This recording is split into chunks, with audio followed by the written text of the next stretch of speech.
Assalamualaikum warahmatullahi wabarakatuh, saudara sekalian dimanapun Anda berada. Pada kesempatan kali ini kita akan sama-sama mendengarkan closing statement dari Kiai Haji Amiduddin. Nah, ini ketika beliau menjadi narasumber di channel Pada Suka TV. Jadi apa yang beliau sampaikan menjadi penutup dari pembicaraannya yang perlu kita cermati bersama. Oke, langsung saja mari kita sama-sama simak video berikut. Ya, jadi Pak Dr. Soleh, Kang Yusuf Mas, bahwa kita seperti yang dikatakan oleh Dr. Soleh Basari ini adalah paradigma di dalam bagaimana kita menyusun sebuah tesis ya. Jadi tesis itu jangan dipahami hanya seperti orang awam, katanya tesis S2 itu. Ya belum pernah baca ilmu filsafat begitu. Jadi kita kadang ketawa, kita ngomong tesis katanya siapa pembimbingnya, siapa penguji. Kalau orang yang suka baca filsafat ya Hegel itu tidak pernah akan ada pertanyaan itu. Ya tesis itu adalah kesimpulan yang bisa saja nanti dibantah. Seperti bumi yang datar dipahami pada masa lalu, tesis itu bumi datar, kemudian datang antitesis yang menyatakan bumi itu bulat. Dan sampai saat ini tesis bumi bulat itu tidak ada yang bisa untuk membongkarnya.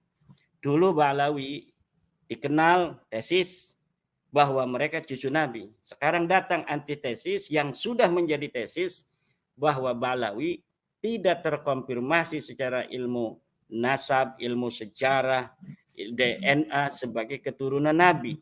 Nah, saya kira ini biasa-biasa saja, tidak perlu untuk disikapi dengan hal-hal yang arogan. Kita pula di dalam mengungkapkannya sebisa mungkin tidak dengan arogan, dan yang menyikapinya juga tidak perlu dengan arogan, biasa-biasa saja sebagai sebuah ilmu pengetahuan yang kenapa itu sedikit ada persinggungan di bawah, karena tesis ini berkaitan pula dengan yang selama ini mereka rasakan dari akses-akses orang yang mengaku keturunan Nabi.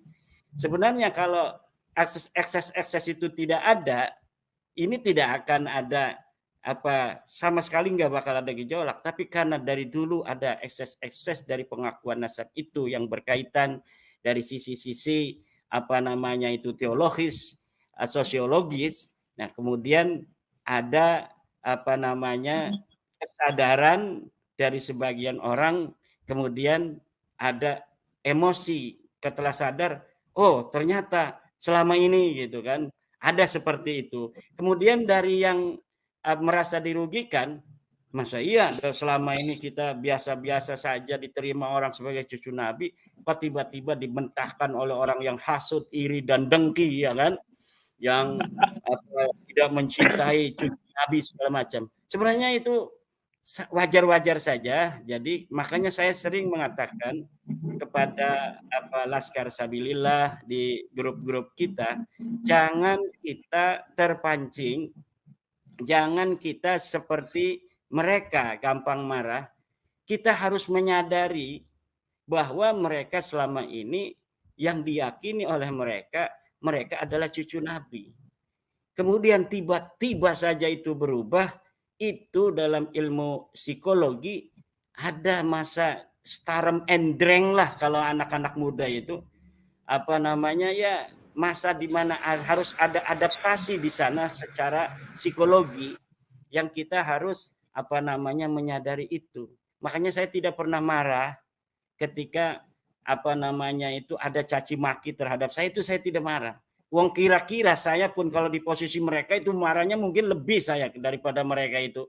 Kalau misalnya saya dari dulu gitu di posisi mereka. Tapi karena memang kita itu berusaha menyadari, ada ungkapan indama la yanfa'u al-atab at-tajahulu roha. Ketika marah itu tidaklah bermanfaat, maka mengabaikan itu adalah sebuah kelegaan. Jadi kita harus pura-pura tajahul terhadap segala macam framing segala macam ancaman, segala macam apa. Karena apa? Kalau nanti suatu titik mereka menyadari, para habiblah yang akan berterima kasih kepada saya. Dan saya meyakini itu, para habib Ba'lawi ini akan berterima kasih pada saya. Kalaulah tidak di dunia, maka mereka akan mencari saya di dalam surga. Berterima kasih karena dirimu anak-anakku kemudian tidak lagi membanggakan nasab. Karena dirimulah kemudian anak-anakku tidak mendapat penghormatan dari masyarakat sehingga mereka mau menuntut ilmu, mereka mau bekerja keras, mereka mau menggapai cita-cita. Sebelum itu jarang sekali dari anak-anak mereka yang mau pesantren misalnya. Tapi setelah ini saya yakin-yakinnya bahwa dari mereka, anak-anak mereka itu akan menuntut ilmu seluas-luasnya, akan menggapai cita-cita setinggi-tingginya, akan mencari keberkahan hidup maisha. Akhlak mereka pun saya yakinnya akan lebih baik dari hari ini dan hari-hari kemarin. Maka apapun yang mereka framing yang mereka berikan dari cacian-cacian pada saya terima karena saya yakin mereka akan berterima kasih nanti kepada saya dan semuanya termasuk pada Al-Mukarram wal Muhtaram Dr. Basari, Soleh Basari, Direktur Eksekutif IIS, dan juga pada Suka TV yang selalu hadir untuk memberi pencerahan. Terima kasih. Wallahu huwal muwafiqu ila aqwamil muttaqin. Wassalamualaikum warahmatullahi wabarakatuh. Oke, saudara sekalian, luar biasa sekali apa yang disampaikan oleh Kiai Jamaluddin. Nah, ini bukan sekedar ilmu saja yang beliau sampaikan, namun secara emosional mengajarkan kita bahwa ketika seseorang itu diam, tidak menanggapi sesuatu cacian, makian kepada dia, maka itu merupakan sesuatu hal ketika dia diamnya itu merupakan jawaban. Nah, jadi sesuatu yang disampaikan oleh Kiai Haji Madudin tadi luar biasa sekali. Jadi cacian, makian yang selama ini dilontarkan kepada oknum-oknum habaib, muhibbin dan lain sebagainya, itu merupakan semuanya didengar oleh Kiai Haji Madudin. Namun beliau menanggapinya dengan santai dan luar biasa sekali. Inilah sesuatu atau orang yang perlu kita kita teladani bersama sesuai dengan menyikapi daripada polemik nasab ini ketika beliau diserang sana sini ya santai saja gitu. Artinya apa? Karena beliau itu tahu seorang akademik ketika suatu pemikiran, suatu karya ilmiah ketika diserang dengan caci makian tanpa adanya dalil yang kuat, karya ilmiah yang lain, maka karya ilmiah itu akan tetap menjadi suatu kebenaran gitu. Seperti yang disampaikan oleh Imaduddin, ketika tesis saya ini karya ilmiah, saya ini merupakan suatu bantahan kepada atau suatu kesimpulan bahwa Ba'alawi itu bukan zuriyah Nabi, selama belum ada tesis lain atau kesimpulan dari karya ilmiah lain yang membantah daripada tesis saya itu, maka tesis Kiai Haji Imaduddin akan tetap menjadi suatu kebenaran. Ya, seperti itulah cara kerja daripada karya ilmiah gitu. Dan jadi Kiai Haji Imaduddin menyampaikan panjang dan lebar. Nah, apalagi statement terakhir beliau yang mengatakan bahwa suatu saat nanti para Ba'alawi ini akan berterima kasih kepada saya. Mungkin baik tidak di dunia, mungkin nanti di akhirat karena sudah mengingatkan. Dan saya yakin ketika selesai diskursus nasab ini, mungkin para anak-anak daripada Habib Ba'alawi ini akan lebih giat lagi untuk menyekolahkan anak-anak mereka.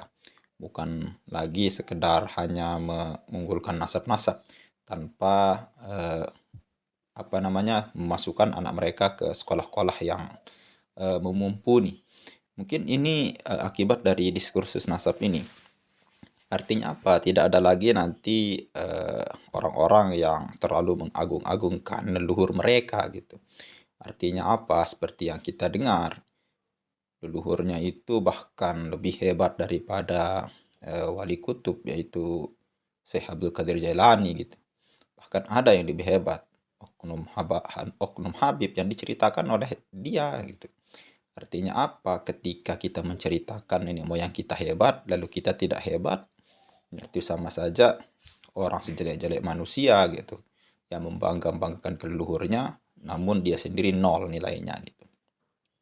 Lalu kemudian yang disampaikan oleh KJ Imaduddin banyak sekali, tapi ada beberapa hal yang kita rangkum. Yang pertama, sikapi perbedaan dengan dingin gitu. Nah, jadi yang disampaikan oleh KJ Imaduddin benar juga gitu. Ketika kita berbeda pendapat, selama itu masih di ruang akademik, ya sah-sah saja gitu. Tidak ada yang dirugikan. Nah, kecuali pendapat itu ada caci makian di sana, merendahkan orang lain, bahkan membongkar aib pribadi orang lain, memfitnah orang lain. Nah, inilah yang disebut dengan akademik cacat ya. Tapi kalau seperti yang disampaikan oleh Ki Jainuddin, menyampaikan sebuah fakta luar biasa yang merupakan tidak bisa dibantah sampai sekarang, itu merupakan sesuatu hal yang mengejutkan bagi klan Ba'alawi ini gitu. Artinya apa? Ketika mereka beratus-ratusan tahun, 100-200 tahun menikmati daripada dia statusnya sebagai zuriyah Nabi Muhammad, namun akhirnya sekarang tiba-tiba ada tesis KJ Jamaluddin yang sangat ilmiah sekali. Lalu kemudian ketika mendengar itu dan banyak polemik-polemik yang terjadi, bahkan para orang-orang yang selama ini merasa resah dengan oknum-oknum Habib yang tidak bertanggung jawab, akhirnya merasa Ki Haji Ahmaduddin ini merasa orang yang membawa pembaharuan gitu. Nah, ini adalah sesuatu hal yang perlu kita sikapi bersama dengan ilmu pengetahuan. Tentunya orang yang berilmu pengetahuan tidak akan menanggapi, tidak akan mengamati, atau tidak akan berbicara dengan hal-hal yang tidak baik gitu, mencaci maki, menantang, adu fisik dan lain sebagainya.